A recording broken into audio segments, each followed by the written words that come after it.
Growing mind facts. Picture this.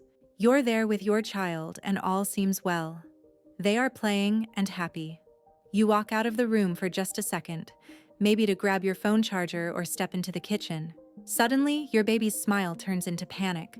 Their arms stretch out desperately, and the tears start rolling. To you, it was only a moment. But to them, it felt like their entire world just collapsed. Every time you hand your toddler to grandma, put them down to play, or even walk behind a door, the meltdown begins. They cling, cry, and act like they'll never see you again. You're left wondering, why does my child react like I've vanished off the face of the earth when I'm only gone for a minute? Today, I will explain the fascinating neuroscience behind this behavior and, more importantly, what you can do about it. Your child's reaction isn't dramatic, it's developmental. Their brain is literally under construction, and several key areas are still being wired together. The brain science behind separation anxiety. Here's what's going on inside your baby's mind when they see you leave. 3 things all working at once. Object permanence and the hippocampus.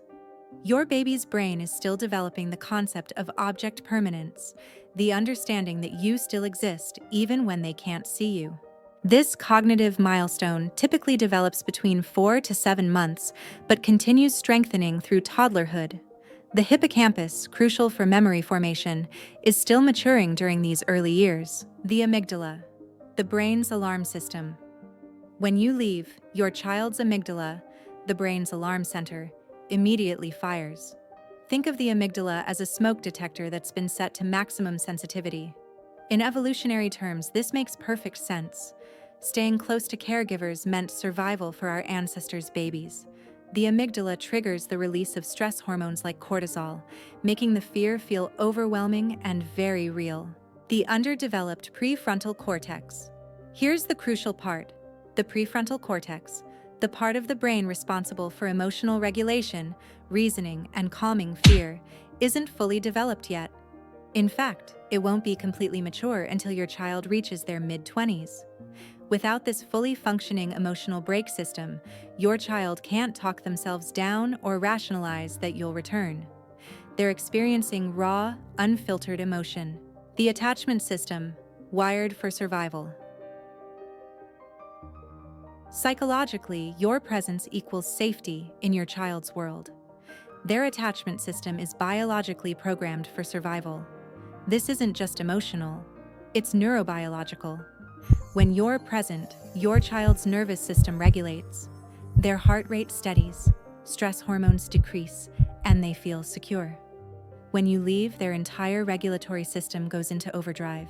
The attachment relationship actually shapes the developing brain through a process called experience-dependent neuroplasticity.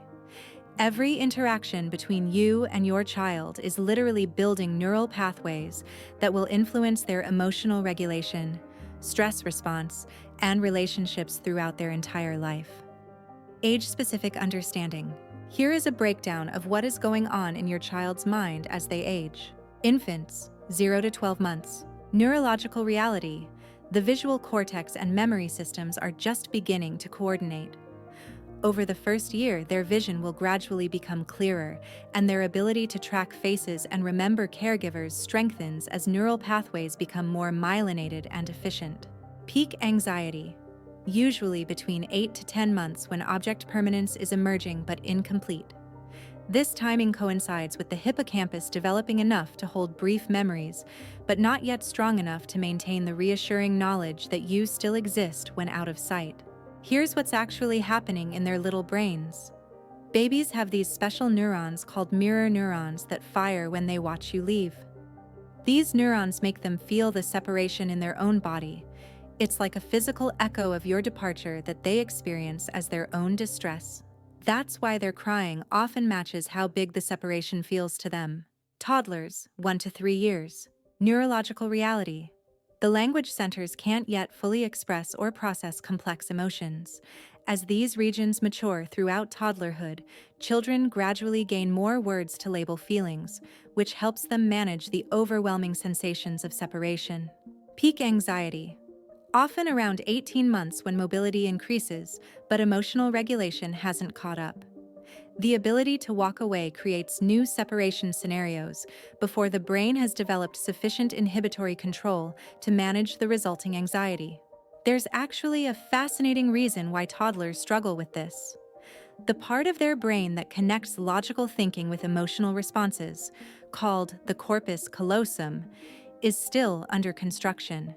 It's literally still forming those connections between the two halves of their brain. As this bridge strengthens over the next couple of years, usually by age 3, toddlers gradually get better at using reassuring thoughts to calm themselves down when they're upset. Preschoolers, 3 to 5 years. The neurological reality. Here's what's going on in their brain. Preschoolers have the thinking and planning part of their brain working harder now, but it still gets easily overpowered by the emotional part. Think of it like their emotions are still the louder voice in the room. But as they grow through these preschool years, that thinking part gradually gets stronger and starts to have more say. That's when you'll notice them starting to use little tricks to calm themselves down, like talking themselves through it or picturing something that makes them feel better. Now here's where things get interesting.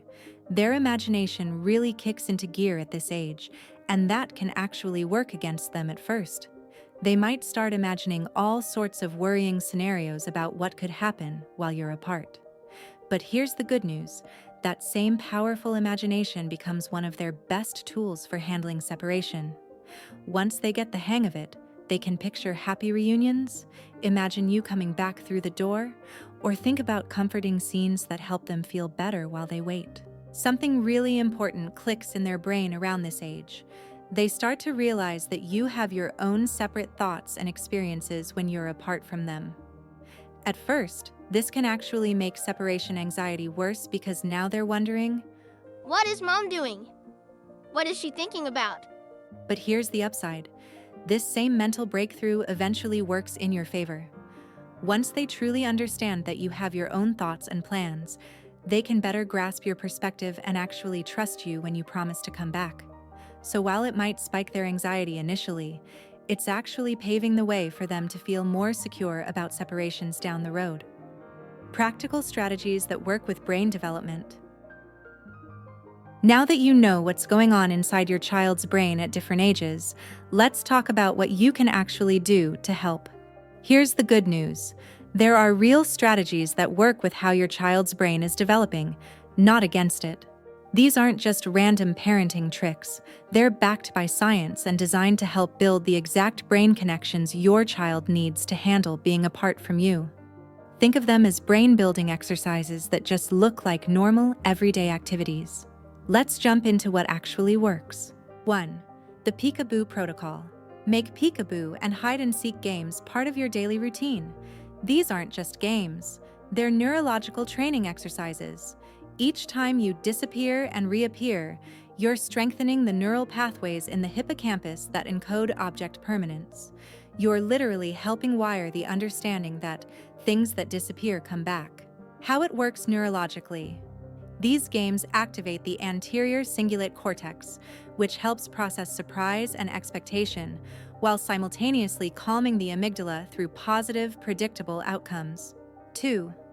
The graduated exposure technique. Start with incredibly brief separations, even just stepping behind a door for 2 seconds, then gradually increase the duration. This technique, rooted in behavioral psychology, works because it allows the amygdala to habituate to the stress trigger without becoming overwhelmed. The Neuroscience. This creates long-term potentiation in the hippocampus, essentially strengthening the memory that parent leaves but always returns, making each subsequent separation easier. 3. The ritual response system. Create a consistent goodbye ritual, a special wave, a unique phrase, or a specific sequence of actions. This becomes a conditioned stimulus that signals safety to the nervous system. Why it works. Rituals activate the basal ganglia, the brain's habit center, which can override the amygdala's fear response through predictable patterns. The anterior cingulate cortex also uses these patterns to predict positive outcomes, reducing anxiety. 4. Transitional object psychology. Give your child a comfort item like a favorite toy, blanket, or even one of your shirts that smells like you. Psychologists have a fancy name for these, transitional objects. But really, they're just special items that help your child feel connected to you when you're apart. Here's how it works in the brain. When your child touches or smells these items, it activates two important parts of their brain, the touch center and the smell center. Both of these areas are directly wired to the emotional part of the brain, which means they can actually trigger a calming response. It's like these familiar textures and scents send a message to your child's brain that says, everything's okay. 5. The narrative technique. Once your child can understand words, talk them through what's happening. Mommy is going to the kitchen, I'll be right back. When you do this, you're activating the language side of their brain, which actually helps calm down the emotional side. Here's what's happening. You're building connections between the part of the brain that processes language and the part that handles emotions. Over time, this helps your child learn words for their feelings and gets better at managing those big emotions. It's like you're giving them a tool to talk themselves through scary moments instead of just feeling overwhelmed by them. When to seek additional support. Look, separation anxiety is totally normal, but there are some signs that it might be time to reach out for some professional help. Here's what to keep an eye out for. Separation anxiety that suddenly appears after age 5. Physical symptoms like headaches or stomach aches. Regression in previously mastered skills. Anxiety that interferes with daily activities for more than 4 weeks. And here's something parents don't always consider. If your own stress about separations is starting to impact how your whole family functions, that's a sign it's time to get some support. There's no shame in asking for help. Sometimes we all need a professional perspective to get things back on track. What about kids who are wired differently? Some children experience separation anxiety in their own unique way. This includes children with sensory processing issues, autism, or ADHD. Their brains are wired a bit differently, which means the alarm system in their brain might go off even more easily, or they might have a harder time with any kind of change or transition, not just separations. These children usually need strategies that are tailored specifically for them, along with some extra support. What works for other kids might need to be adjusted to fit how their brain processes the world. The long-term perspective. Remember, every time you support your child through separation anxiety, you're not just managing a moment, you're building their brain architecture for life. The neural pathways you're helping create now form the foundation for emotional regulation throughout adolescence and adulthood, secure attachment patterns in future relationships, stress resilience and coping mechanisms, executive function skills like planning and problem solving, and development of a healthy stress response system. Scientists who study how our brains develop through relationships have discovered something pretty amazing. These early experiences of saying goodbye and reuniting with you are actually shaping a specific part of your child's brain. This area, called the orbitofrontal cortex, is the part that handles emotions and social situations for their entire life. So every separation you help them through now is literally building the brain equipment they'll use forever. Your child's tears when you leave aren't a sign of weakness or manipulation. They're a sign of a developing brain doing exactly what it's supposed to do. Their amygdala is protecting them, their attachment system is working perfectly, and their love for you is evident in every tear. With patience, understanding, and these brain-based strategies, you're not just managing separation anxiety, you're literally helping wire your child's brain for emotional resilience, secure relationships, and lifelong mental health. Remember, every goodbye that leads to a reunion is building trust. Every game of peekaboo is strengthening memory. Every patient moment is wiring emotional regulation. You're not just parenting, you're architecting a brain. If you enjoyed this video, please give it a thumbs up and hit that subscribe button. Your engagement means everything. When you like, subscribe, or comment, it tells me that what I'm creating matters. Your support truly makes a difference. And always remember, guide with logic, lead with love.